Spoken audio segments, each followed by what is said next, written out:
Along the edge of an Australian waterway, the boundary between land and river is stitched together with fallen timber.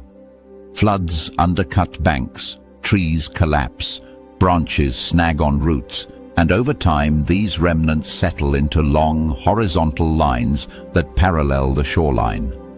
To most animals, these logs are obstacles, things to step over, balance across, or detour around.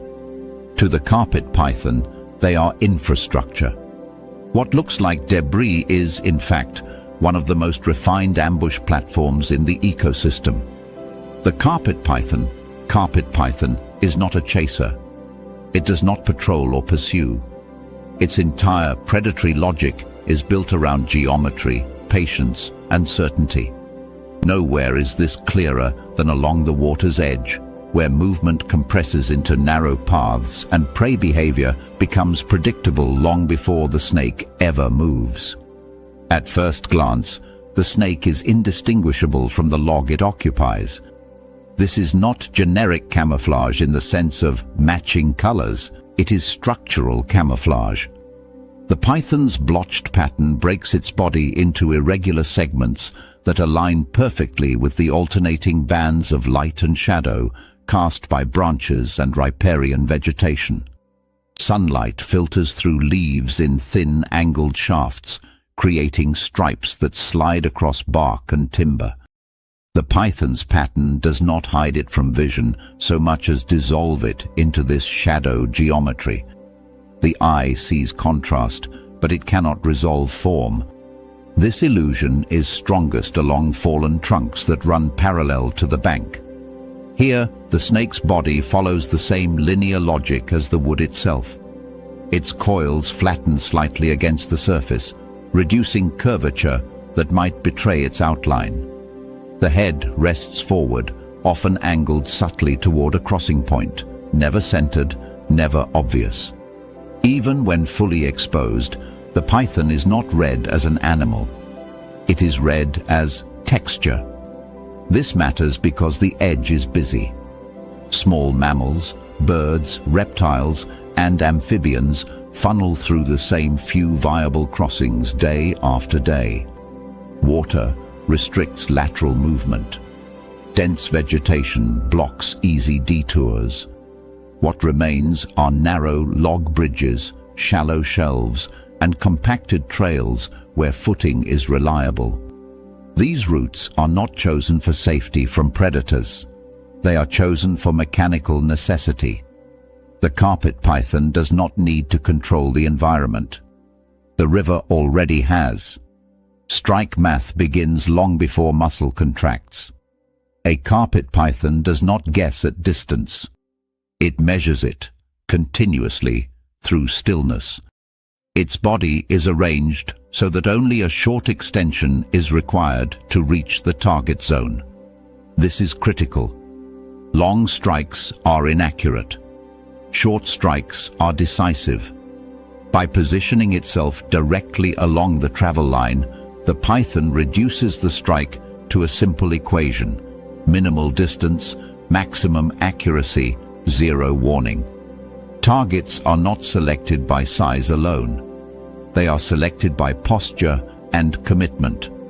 An animal stepping onto a log or narrow shelf has already accepted instability. Its limbs are occupied with balance. Its trajectory is fixed. Its options are temporarily gone. The python waits for this moment, not the moment the animal appears, but the moment it cannot change its mind. When the strike happens, it is almost silent. There is no dramatic rearing, no prolonged extension. The head accelerates forward in a controlled arc, jaws opening just wide enough to clear the target. Teeth make contact not with crushing force, but with grip. Rear curving teeth anchor instantly, preventing withdrawal. The snake does not knock prey off balance. It locks prey in place while balance fails on its own. What follows is often misunderstood. Constriction is commonly imagined as brute force, a snake squeezing harder and harder until something breaks. this is wrong. A carpet python does not win by overpowering muscle. It wins by managing physiology while maintaining positional control. The coils wrap quickly but not randomly. Each loop is placed to stabilize the snake's own body against the log, branch, or bank, while isolating the prey's chest and major vessels. Anchoring is everything.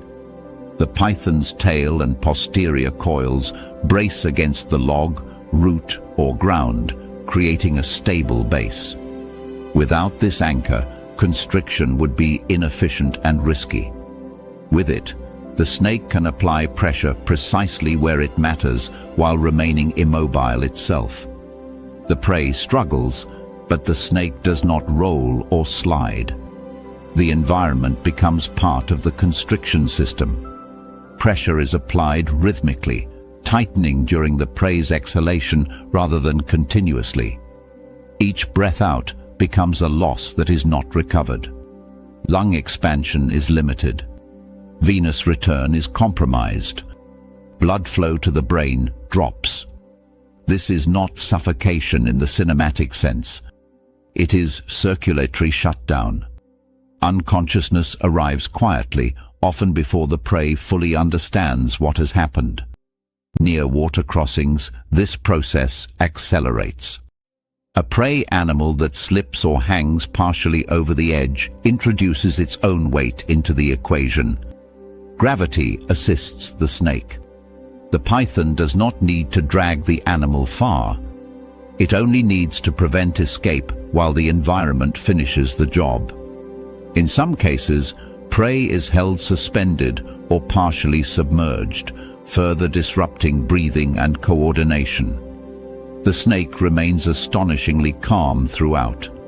Its metabolic rate is low. Its muscles are efficient. There is no panic, no escalation. Constriction is a management process, not a struggle. This is why carpet pythons can subdue prey larger than their head diameter without injury. The snake never competes directly with strength. It controls systems. Thermoregulation subtly influences where and when this strategy is deployed. Carpet pythons bask earlier in the day, warming muscles for rapid strike execution. Logs near the water absorb and retain heat, creating thermal corridors that attract both snakes and prey. A python positioned on a sun-warmed trunk gains reaction speed without sacrificing concealment. Later, as temperatures rise, the snake can remain effective without further basking, letting the log radiate stored heat upward. The edge rule asserts itself again here. Predictability emerges wherever movement is constrained. Animals crossing narrow paths behave differently than animals moving through open ground. They hesitate. They focus downward. Their heads angle away from surrounding cover. These micro-behaviors reduce vigilance precisely when it is most needed. The carpet python does not need to surprise a fully alert animal. It waits for an animal that has already surrendered awareness in exchange for balance. Importantly, the python does not dominate the shoreline the way a crocodile does. It does not reshape behavior through fear alone. Many animals cross the same log safely dozens of times. The python's success rate does not come from constant killing, but from perfect timing. It takes what the edge offers when conditions align and remains invisible the rest of the time. Ecologically, this makes the carpet python a regulator rather than a controller. It trims excess. It removes individuals that misjudge footing, timing, or awareness. Over time, this reinforces cautious behavior in prey species without collapsing populations. The riverbank remains active, but it never becomes careless for long. The deeper lesson of the logline ambush is that predation does not require chaos. It requires order. The python exploits the order imposed by terrain, light, and necessity. Its camouflage works because shadows are consistent. Its strike works because distances are short. Its constriction works because breath and blood follow rules that cannot be cheated. Along the edge, animals do not die because a predator is powerful.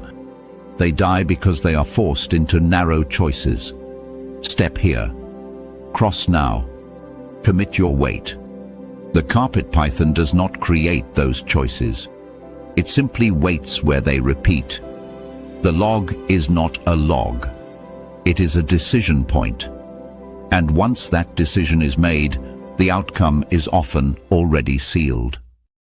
At first glance, the river feels different here. The water runs clearer, the banks look gentler, and the animal most people are thinking about, the freshwater crocodile, carries a reputation that seems almost reassuring. Smaller, narrower snout, less aggressive. In the mental math people do near Australian rivers, this species often lands in the manageable risk category. That calculation is wrong, not because freshwater crocodiles are secretly the same as their saltwater relatives, but because the rule that governs danger at the water's edge has nothing to do with size. The rule is angle plus slip plus clamp, and that rule does not scale down.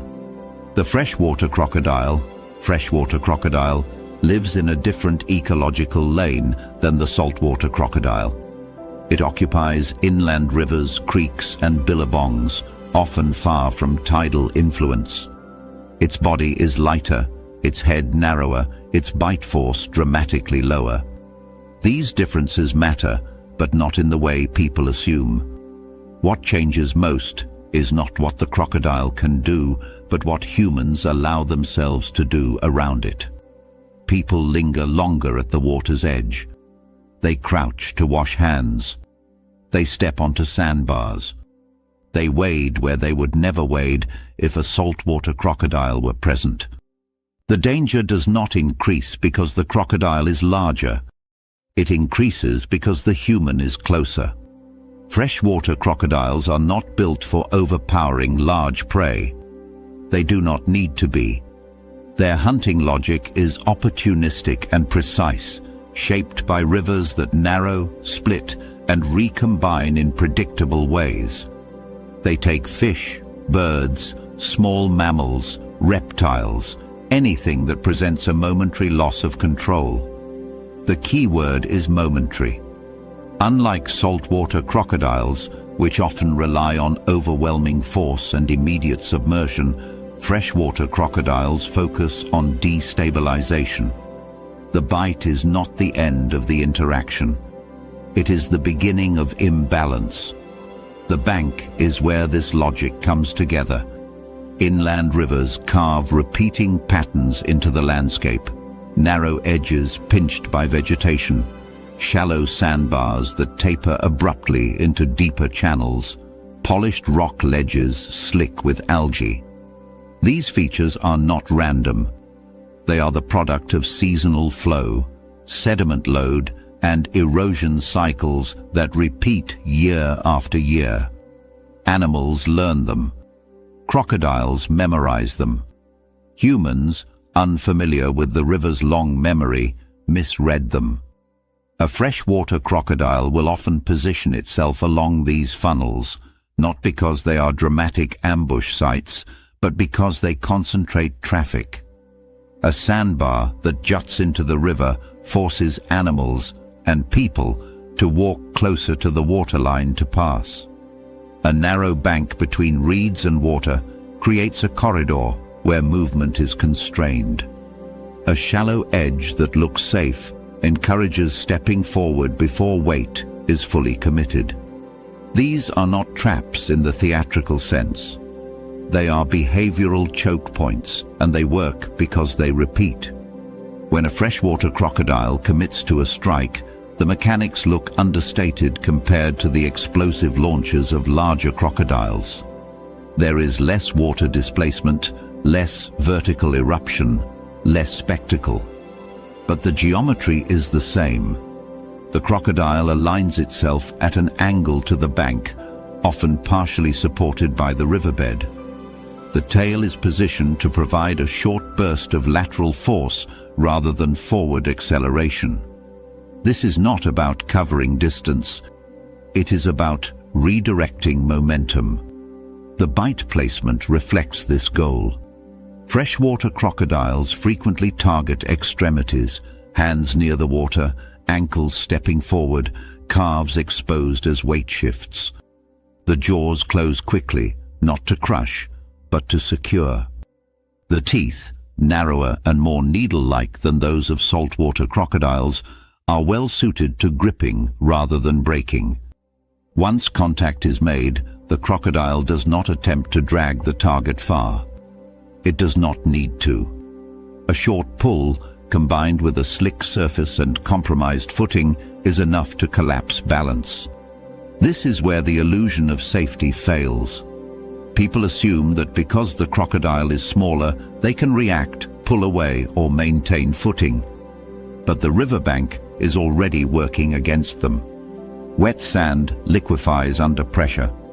Algae-coated rock behaves like ice. Roots create uneven load-bearing surfaces that shift unpredictably. The freshwater crocodile's role is simply to apply force at the exact moment these weaknesses matter most. Once balance is lost, the situation escalates rapidly. Even a brief stumble near the waterline can turn into full immersion, especially where the bank drops off sharply beyond a shallow shelf. The crocodile's lighter body becomes an advantage here. It can maneuver quickly in confined spaces, using short tail strokes to reposition and maintain contact.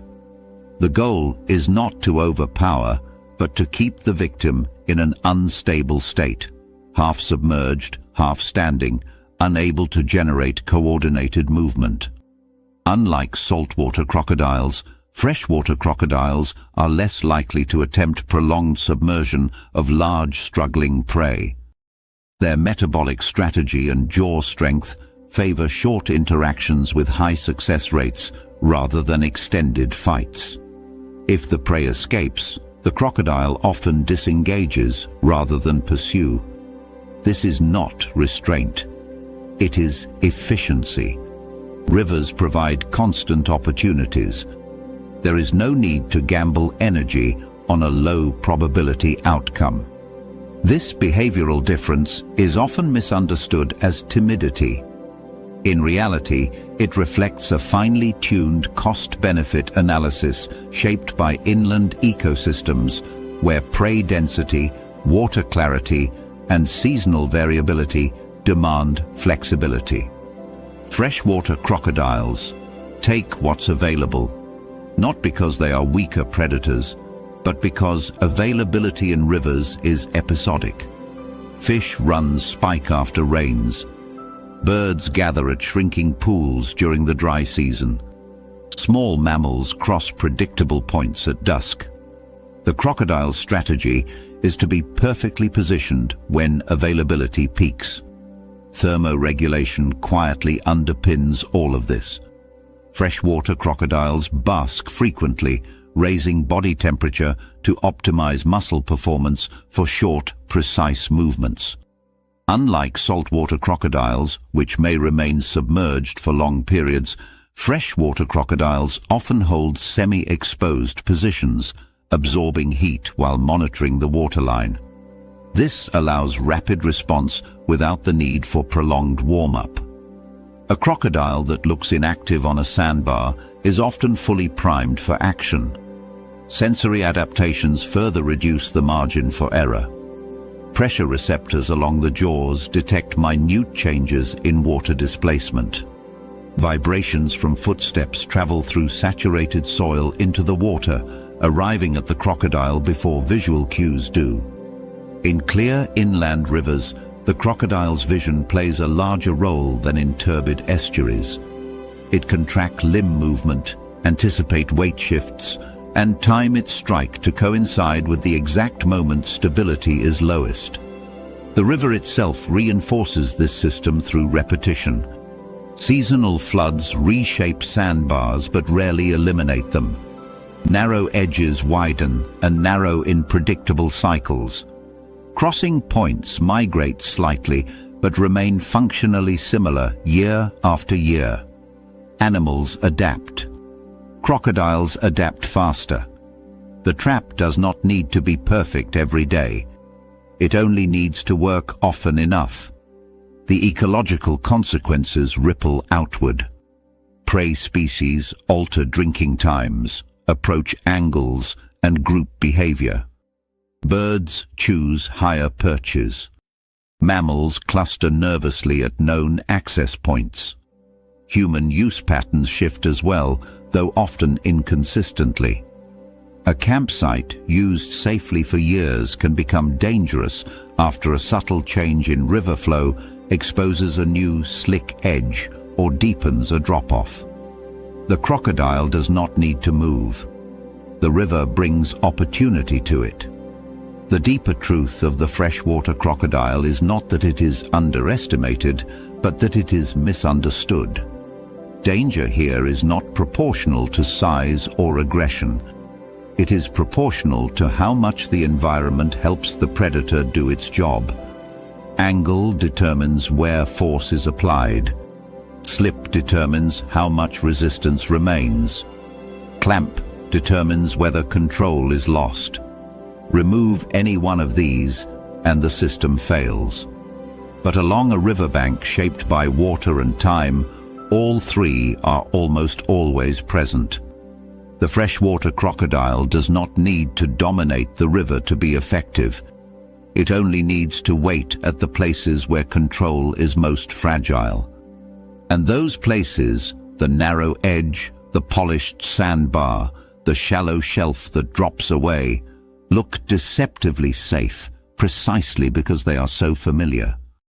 The river edge is rarely the place where a hunt begins, but it is often where it ends.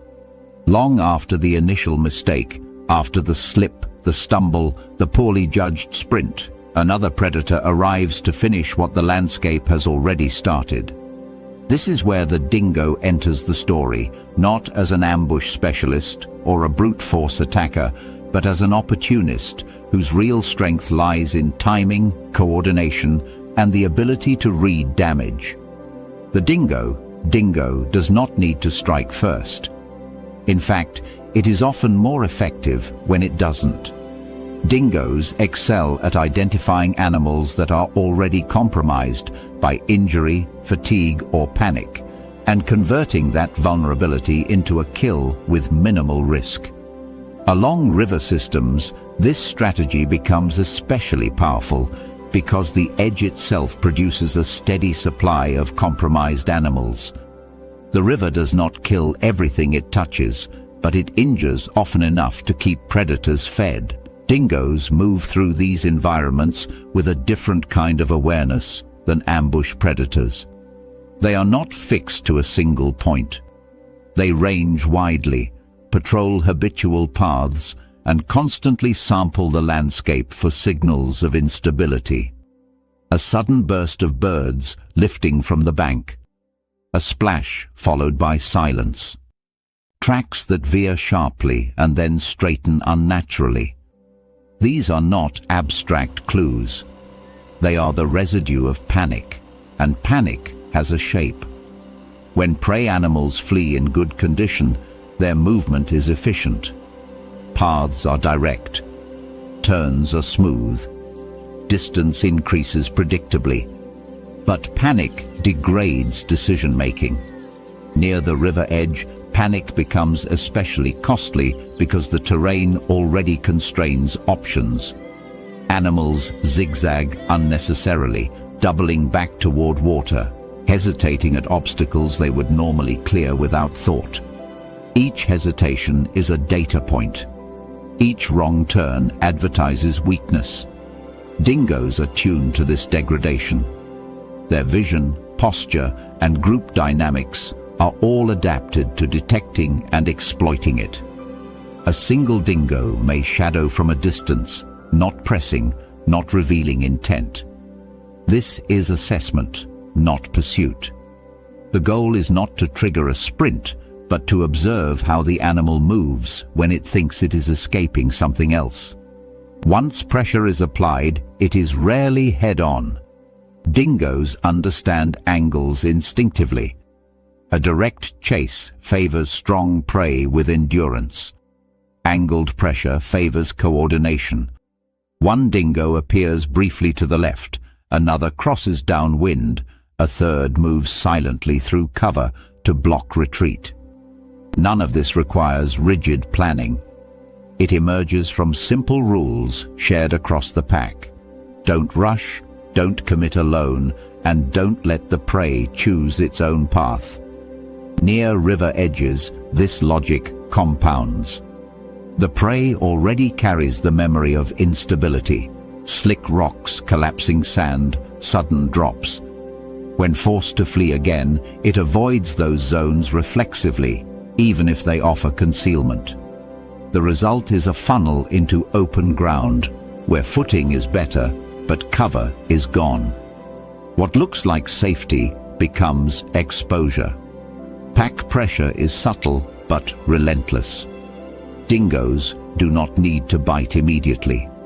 They need to keep the prey moving just fast enough to prevent recovery, just slow enough to maintain control. A limping animal cannot stop. A panicked animal cannot choose well. The pack's role is to maintain this state of imbalance until the animal's own physiology collapses the outcome. This strategy explains why dingoes so often appear to arrive late to kills. They are not late. They are patient. They let crocodiles, snakes, and the river itself do the expensive work of destabilization. Once injury occurs, a twisted limb from a fall, a torn muscle from a desperate leap, the clock starts. Blood loss, inflammation, and fatigue accumulate rapidly in prey animals that evolved for burst movement, not prolonged stress. The river edge is a factory for these clocks. A wallaby slips while drinking. A water dragon crashes awkwardly into leaf litter. A bird escapes a nest raid with damaged wings. Most survive the initial incident. That survival is temporary.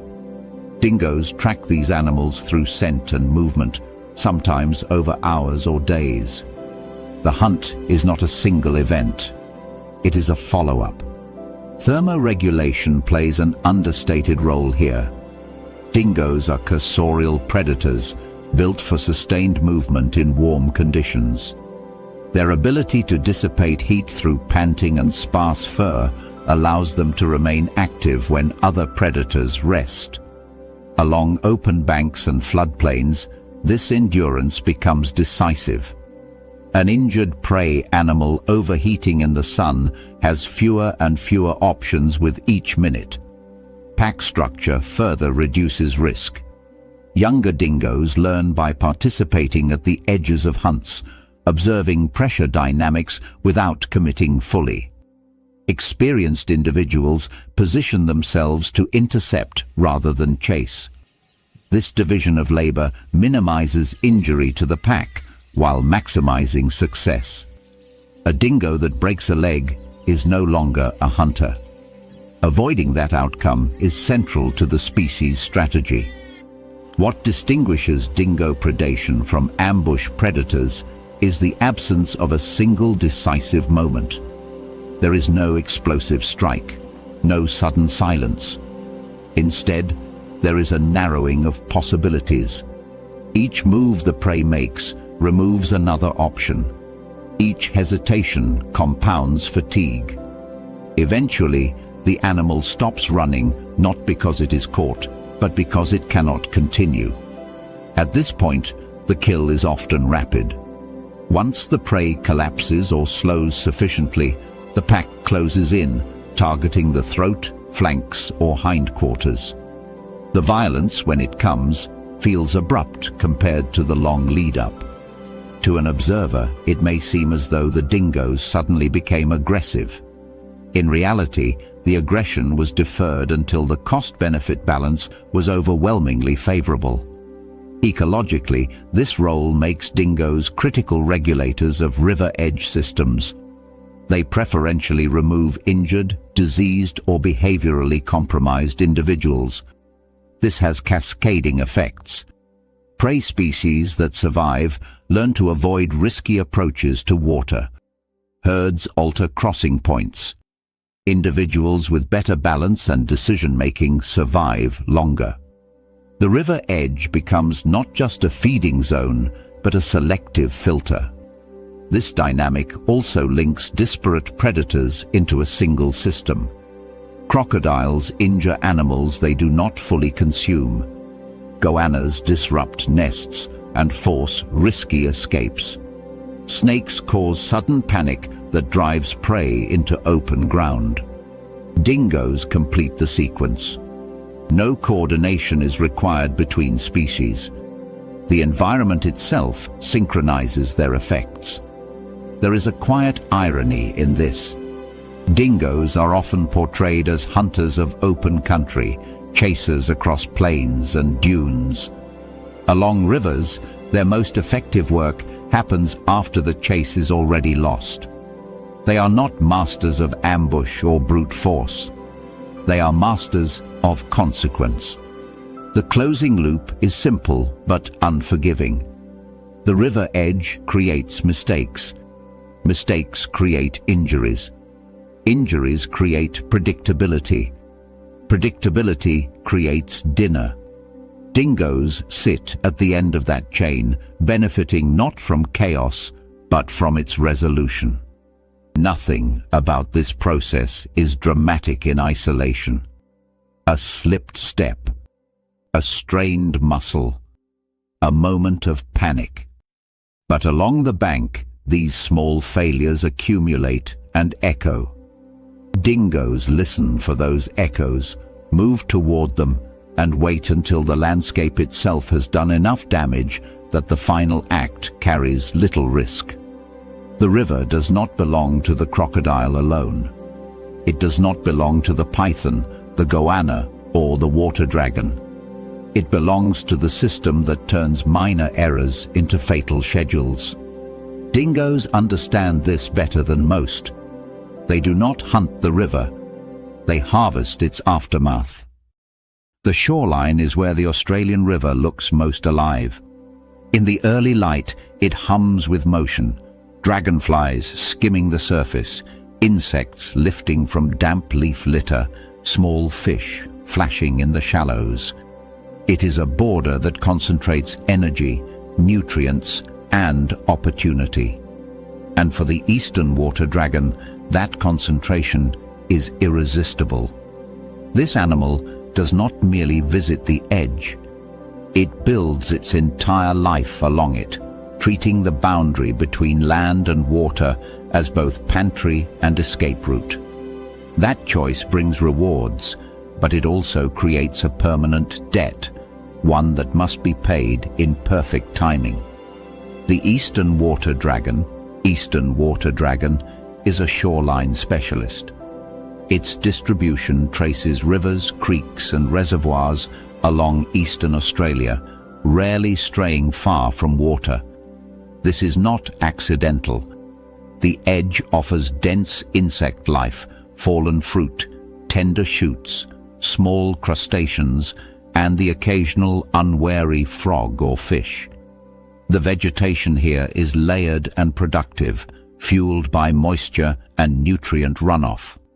For a large, fast, visually oriented lizard, it is a buffet that renews itself daily.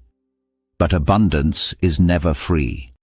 To exploit the shoreline, the water dragon must remain exposed, feeding in places where escape options are limited and the ground is rarely dry. Over evolutionary time, the species has adopted a strategy that appears elegant and decisive. When threatened, it runs. Not away from the water, but along it, sprinting across rocks, roots, and leaf litter before diving or plunging into the river if necessary. To an observer, this looks like confidence, even control. The dragon bolts with startling speed, body lifted high, tail streaming behind, claws scraping for purchase. It looks like safety in motion. That impression is dangerously incomplete. The shoreline is not a neutral runway. It is one of the most mechanically unforgiving surfaces in the landscape. Every meter is uneven. Stones are slicked with algae invisible from above. Leaves ferment into a low-friction mat after the first hint of moisture. Sand compacts deceptively until pressure turns it fluid. Roots bulge beneath the surface, breaking stride at precisely the wrong moment. The water dragon's sprint works only if every step lands where friction exists. One miscalculation and speed becomes a liability. This is the paradox of edge living. The water dragon's escape strategy is optimized for acceleration, not recovery.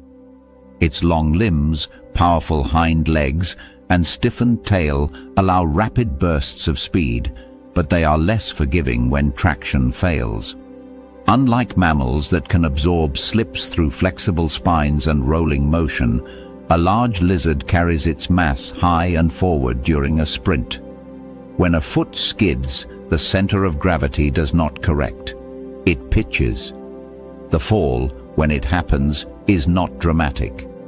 It is abrupt. A shoulder clips a rock. A hind foot slides sideways. The body yaws just enough to collapse momentum.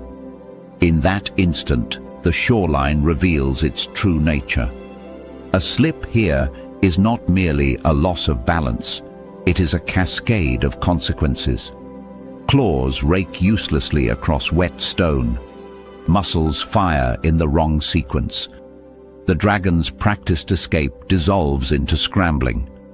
The real danger is not the water dragon itself. It is what the slip causes. An injured or panicked water dragon becomes conspicuous. Its movements grow erratic. It splashes. It flails. It draws attention in a habitat where attention is currency for predators. Raptors track motion along the bank. Snakes lie coiled in vegetation that borders these same edges. And beneath the surface, crocodiles, both freshwater and saltwater, depending on location, are attuned to the exact disturbances a failed sprint produces. This is where the shoreline reveals its role as a trap, not just for predators, but for prey that depend on speed. The edge punishes mistakes instantly because it concentrates risk. There is no buffer zone. A stumble does not merely slow the animal, it relocates it into a different risk category altogether. A water dragon that falls into shallow water may escape a terrestrial predator, but it now advertises itself to aquatic ones. A dragon that regains footing after a slip may still carry a torn muscle or cracked rib, injuries that degrade future sprints and turn tomorrow's escape into a gamble. Yet the species persists, thriving along rivers that seem designed to expose it. The reason lies in the balance of probabilities. Most sprints succeed. Most surfaces hold. Most predators misjudge timing. The edge offers such rich rewards that accepting this risk becomes viable until it isn't. Natural selection does not eliminate danger. It shapes organisms to operate just within its tolerable limits. Thermoregulation plays quietly into this equation. Eastern water dragons bask along the shoreline to elevate body temperature, improving muscle contraction speed and reaction time. A warm dragon sprints better than a cool one. But basking requires stillness in exposed positions, often on rocks or logs directly adjacent to water. The very behavior that primes the dragon for escape also places it in the most precarious locations. Heat improves performance, but it does not improve friction. The shoreline also compresses social interactions. Water dragons are territorial, with dominant males controlling prime basking and feeding sites. Subordinates are forced into less stable microhabitats, steeper banks, narrower ledges, denser leaf litter, where sprinting routes are compromised. Social hierarchy thus maps directly onto injury risk. A lower-ranking dragon does not merely eat less, it runs on worse ground. Seasonal changes amplify this effect. After rains, leaf litter becomes saturated, doubling the likelihood of slips. Algal growth accelerates on rocks during warm months, reducing traction precisely when dragons are most active. During dry periods, shrinking water levels expose slick shelves that look solid but crumble under weight. The shoreline constantly rewrites its own rules, and the dragon must relearn them daily. What makes the water dragon such an effective teaching species is that it strips danger of spectacle. There is no venom, no ambush, no overwhelming force. There is only speed meeting physics. The animal does almost everything right, chooses productive habitat, maintains vigilance, reacts quickly, yet remains perpetually one mistake away from disaster. This is not a failure of adaptation. It is the cost of specialization. Predators understand this. They do not need to outrun a water dragon. They need only to pressure it toward bad ground. Raptors stoop along the bank to force lateral movement. Snakes position themselves where escape paths narrow. Crocodiles wait where a failed sprint ends in water entry. The dragon's speed becomes predictable, and predictability is exploitable. The shoreline, then, is not merely a place where danger exists. It is an active participant in every interaction that occurs there. It rewards precision and punishes error without delay. There is no warning phase, no gradual escalation. A single misstep redraws the map of survival instantly. This is the core lesson the water dragon teaches. Survival at the edge is not about strength or aggression. It is about margin. How much error can you afford before physics, panic, and attention converge? For the eastern water dragon, that margin is razor thin, managed through constant vigilance and practiced escape. For anything else, human or animal, the lesson is the same. The bank does not forgive hesitation. It does not negotiate. It does not care whether the creature slipping on its surface is predator or prey. It enforces the same rule on everything that touches it. Make a mistake here, and the system responds immediately. At the river's edge, where life leaves traces faster than it can erase them, there is a predator that does not wait for permission from the landscape. It does not posture, bluff, or test reactions. It arrives, assesses, and takes. The goanna is not an ambush specialist like a crocodile, nor a precision trap like a python. It is something else entirely, a raid and commit predator whose strength lies not in surprise but in inevitability. In eastern Australia, that role is often filled by the lace monitor, one of the largest and most behaviorally flexible lizards on the continent. Where crocodiles shape fear and snakes exploit geometry, goannas exploit opportunity density. They patrol, they remember, they return, and once they begin feeding, they escalate fast because hesitation costs food.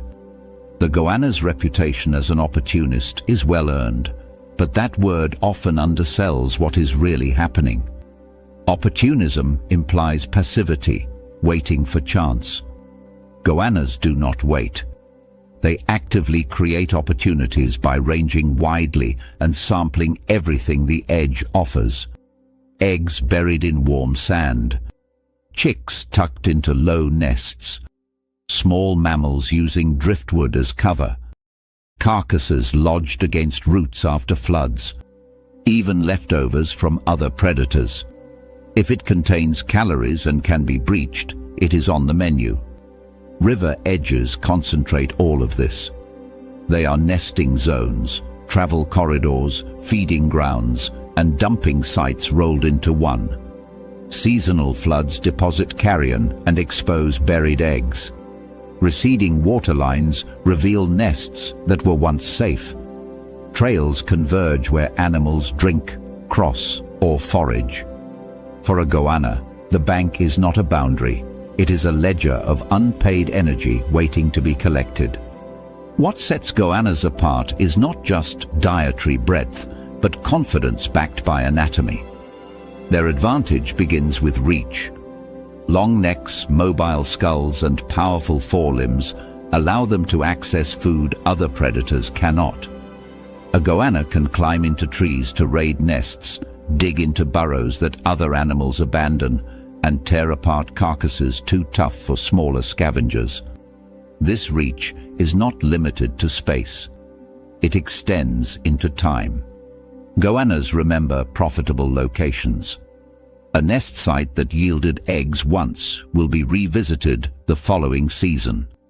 A carcass dragged partially into cover will be checked repeatedly until nothing remains. This persistence changes how prey experience the landscape. Escaping once does not end the threat. The goanna comes back.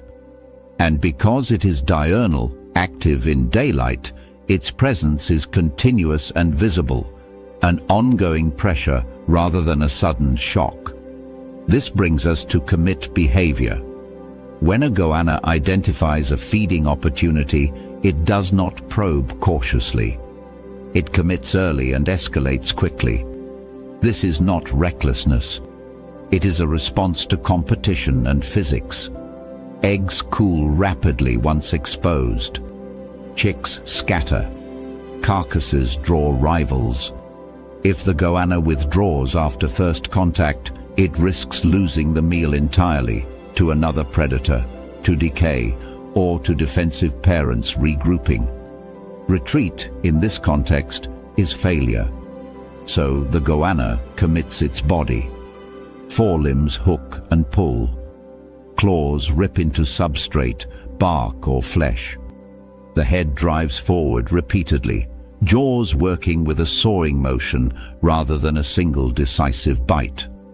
Teeth are not designed for clean killing.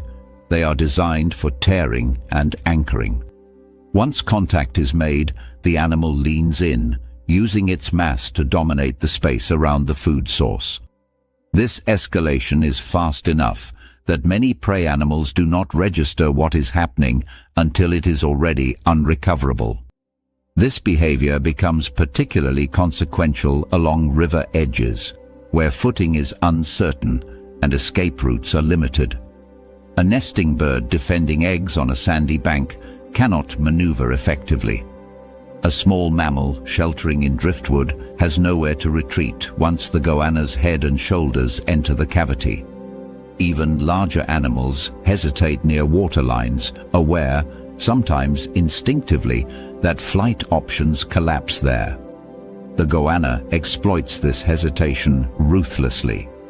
Thermoregulation quietly supports this strategy. Goannas bask to raise body temperature, achieving high aerobic capacity for extended activity. Unlike ambush predators that rely on short bursts, goannas can sustain effort, digging, climbing, tearing, for long periods without fatigue. This endurance allows them to outlast defensive displays. A bird may strike and scream. A mammal may bite and flee. The goanna absorbs this resistance and continues. It is not faster than everything else, but it is harder to discourage. River edges amplify this advantage because they function as thermal corridors. Open banks receive sunlight early. Logs and rocks retain heat. A goanna patrolling these zones can remain warm and active longer than animals retreating into shade or burrows. Warmth becomes dominance, not through speed, but through availability. The goanna is present when others are not. Ecologically, this raid and commit strategy shapes entire shoreline communities. Nest placement shifts higher or farther from water. Some species synchronize breeding to overwhelm predators with numbers, accepting losses as a cost of reproduction. Others abandon river edges entirely during vulnerable periods. The goanna does not need to specialize in any one prey. By applying constant pressure across many categories, it forces compromise everywhere. Carrion plays a crucial role in this system. Rivers are collectors. Floods drown animals upstream and deposit bodies against banks and root systems downstream. Injured animals dragged under by crocodiles or weakened by slips wash ashore later. These carcasses become focal points of activity, drawing insects, birds, and scavengers. Goannas learn these patterns quickly. A bend that accumulates debris during floods becomes part of their patrol route long after the water recedes. Here, the goanna's willingness to return again and again becomes decisive. Many predators sample a site once and move on. Goannas revisit, checking for changes, testing defenses, exploiting gradual weakening. A carcass that was too tough yesterday becomes edible today. A nest defended fiercely last week may be abandoned now. Persistence converts marginal opportunities into reliable meals. This behavior carries risk. Goannas expose themselves while feeding, often focusing intently on the task at hand. Near water, this means sharing space with crocodiles. On banks, it means vulnerability to large predators and humans. But commit behavior minimizes time spent undecided. The goanna either takes quickly or disengages fully. There is no prolonged hesitation phase where risk accumulates without reward. The edge rule reappears here in a different form. Where movement funnels prey, resources funnel predators. Nest sites cluster near water because soil is workable and temperatures stable. Carcasses cluster because rivers transport and deposit them. Trails cluster because animals need access to water. The goanna patrols these convergences not because it controls them, but because they repeat. What emerges is a predator that feels almost transactional. It does not stalk with theatrical tension. It does not rely on surprise. It operates on commitment, reach, and memory. If something edible exists along the edge, the goanna will eventually test it.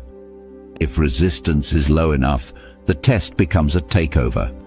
This has consequences beyond predation.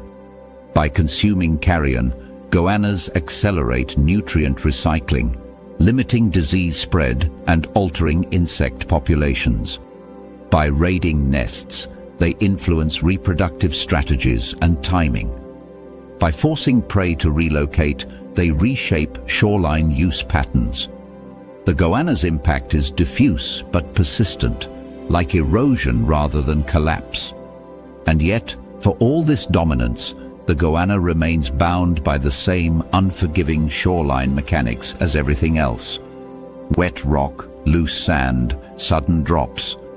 A misjudged step can injure a limb critical for climbing or digging. A feeding session too close to water can end abruptly if a larger predator asserts control. Commit behavior pays off only as long as execution remains precise. That is the unifying lesson of the bank. It rewards decisiveness, but it punishes mistakes without warning. The goanna thrives here not because it is the most powerful animal, but because it understands the value of follow-through.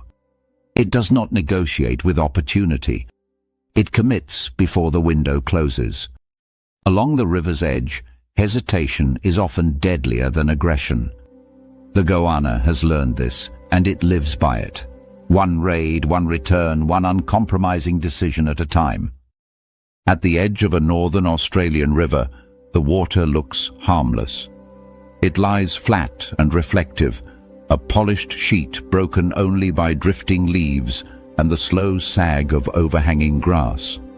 There is no chop, no wake, no audible movement, nothing that suggests urgency or danger. To an untrained eye, this stillness reads as safety.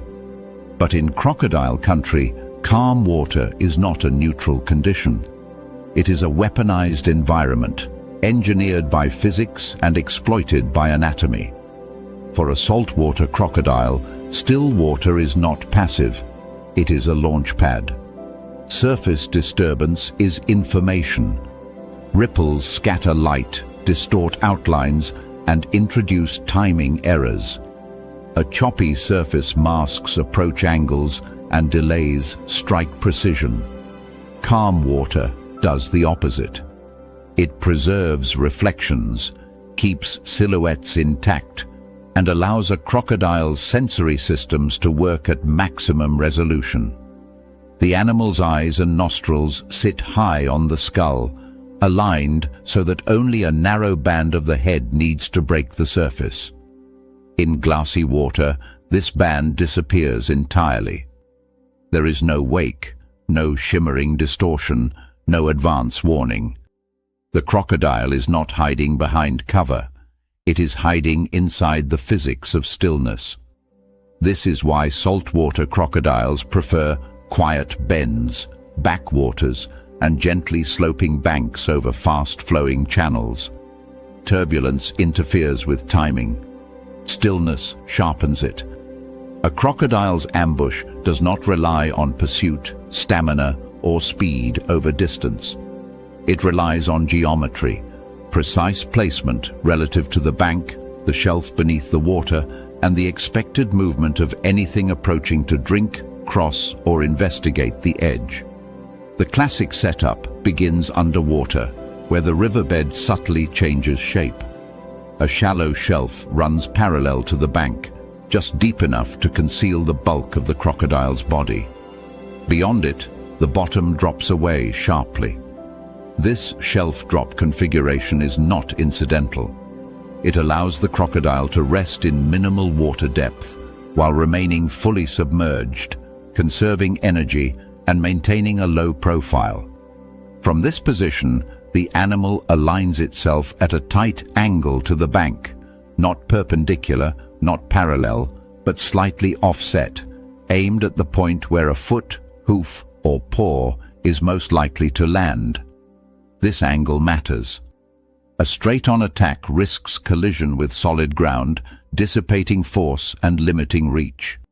A shallow angle allows the crocodile to convert forward momentum into lateral drag, pulling the target off balance rather than simply striking it. The geometry is tuned to the behavior of prey. Large mammals approach water cautiously, often stepping forward with a single limb to test footing before committing weight. That first step is predictable, and predictability is the currency of ambush. From above the surface, nothing appears poised for violence. The waterline is quiet. The bank looks stable. But beneath that line, the crocodile's body is coiled, not in the sense of tensioned muscles alone, but in the distribution of mass. The tail, which makes up nearly half the animal's length, lies curved and compressed against the substrate. This is not a swimming posture. It is a spring. Saltwater crocodiles do not launch themselves by accelerating through water the way fish do. They explode forward using stored force over an extremely short distance. The tail drives against the riverbed, the torso stiffens, and the body becomes a lever. For a fraction of a second, the crocodile is not swimming at all. It is pushing off solid ground. This is why calm, shallow water is essential. Too deep, and the tail loses purchase. Too turbulent, and timing is compromised. The strike is a single mechanical event, not a chase. When it happens, it is over almost before it is visible. The water erupts upward, not outward, because the force vector is angled toward the bank. Sheets of water lift and fold, droplets freeze in the air, and the crocodile's head clears the surface already open-mouthed. There is no adjustment mid-strike, no correction. The animal has committed fully based on a prediction made seconds earlier. But the most critical part of the ambush does not occur in the water at all. The real kill zone begins at the interface between river and land, the moment where footing transitions from submerged to slick, from stable to uncertain. This boundary is deceptively dangerous. Algae coats submerged stones. Fine silt accumulates at the edge. Roots undermine the bank from below, creating false firmness. When prey steps here, balance is compromised even without an attack. The crocodile's strike is designed to exploit this instability. The jaws do not need to crush immediately. They need to connect and pull. A successful ambush often looks less like a bite and more like a collapse. The prey's center of gravity shifts backward or sideways, legs skid, and suddenly the animal is no longer standing on land but falling into water that is deeper than expected. In that instant, control is lost. This is where the saltwater crocodile's true advantage emerges. On land, it is awkward and limited. In deep water, it is powerful, but not uniquely so. At the edge, where one medium becomes another, it dominates completely. The prey cannot push off effectively, cannot brace, cannot generate force in any direction that matters. The crocodile, already aligned for this transition, simply drags the body backward into the drop-off zone, where buoyancy and mass now favor the reptile. Once submerged, the physics change entirely. The crocodile's lungs, positioned high in the body, act as ballast and control devices, allowing fine-tuned buoyancy adjustments. Muscles that seemed static during the ambush now come alive in rolling motions that spin and destabilize the prey. The animal is no longer fighting strength with strength. It is fighting leverage with leverage, using the water itself as a multiplying force. What is often misunderstood is how little energy this entire sequence requires. The crocodile may lie motionless for hours, regulating body temperature through subtle shifts between sun-warmed shallows and cooler depths. Its metabolism is tuned for patience. When the strike happens, it expends a burst of power lasting less than a second. The return on investment is enormous. There is no prolonged struggle, no chase, no need to outlast anything. The environment has already done most of the work. This efficiency is the result of millions of years of refinement. Saltwater crocodiles are not relics frozen in time. They are specialists, honed to exploit a narrow but devastatingly effective niche. Their sensory systems, pressure receptors along the jaws, acute low-light vision, sensitivity to vibrations, are all calibrated for edge environments. Their body plan, often described as primitive, is in fact optimized for short-range force delivery and structural resilience. Even thermoregulation plays a role in ambush geometry. Crocodiles bask to raise core temperature, increasing muscle performance for brief explosive actions. A crocodile positioned near a bank in late afternoon is not resting randomly. It is charging its biological battery. The warmth increases contraction speed and power output, shrinking the reaction window even further for anything approaching the water. From a distance, the river remains serene. Birds may drink unmolested. Smaller animals cross safely. The system does not trigger on every movement. It waits for the right mass, the right angle, the right step. This selectivity is crucial. A failed ambush wastes energy and reveals position. A successful one resets the landscape. Other animals learn, paths shift, and fear redistributes itself across the bank. The presence of a large crocodile changes how an entire ecosystem uses water. Access points become crowded or abandoned.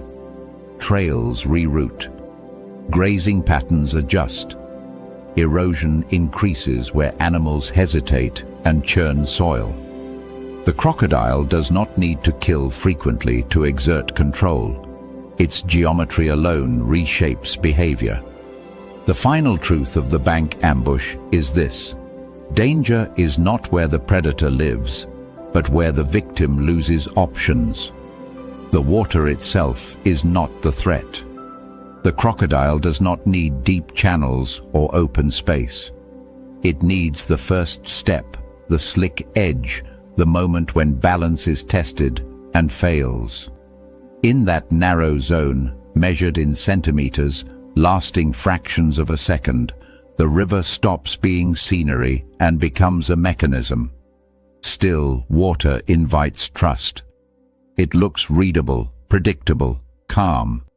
But in the world of the saltwater crocodile, calm is not the absence of action. It is the condition that makes action perfect.